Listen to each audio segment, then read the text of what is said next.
Well, the way we use Twitter is to engage with our community, to give them access in the first point to what we're doing, what we're about, so they can share our values, understand what we do, why we do it, how we do it.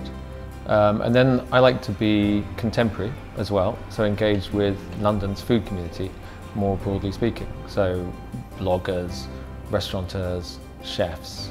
I get energy from them, ideas from them, and I feel I'm part of something that matters to me and to them. And I take ideas, steal them, share them, and pass on information.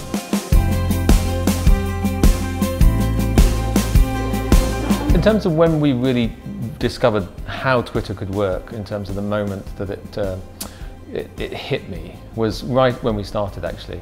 We opened just about 5 years ago, and Twitter was just really becoming something that most people had heard of, most people hadn't used.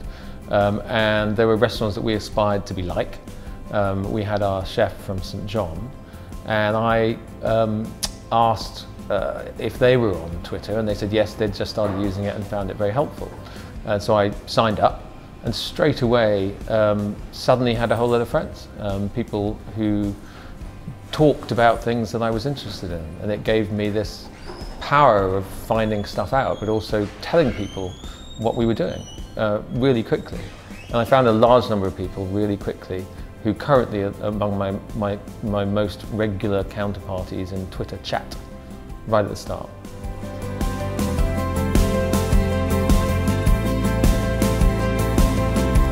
In terms of what works really well is the rapid pace of communication. You know, the amount of conversations that you can dip into and exchange lots of information really quickly. You can find stuff out.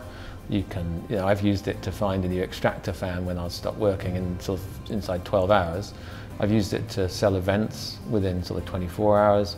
I use it to really help people understand what I think is distinctive about what we do. And so I think that you can't hide who you are in a conversation. It's like when you go to a nightclub and chat with a girl, you think, oh, I'm doing really well here, and she thinks, what is this knob telling me about his promotion and his fast car? On Twitter, who you are is going to come out. So if you use it a lot, who you are is going to come out. And it's really good because I think who we are is something I'm proud of, and I think people who follow me on Twitter have access to that.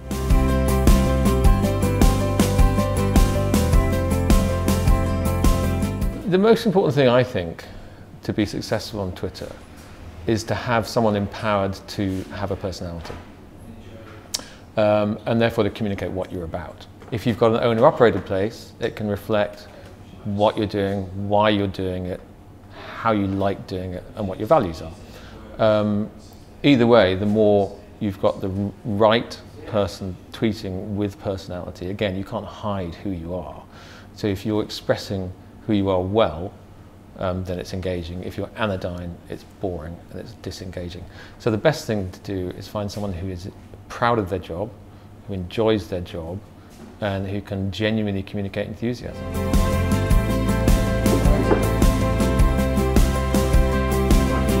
A great restaurant food tweet comes with a picture, I think, in terms of just selling the food aspect of it. I love looking at pictures of food.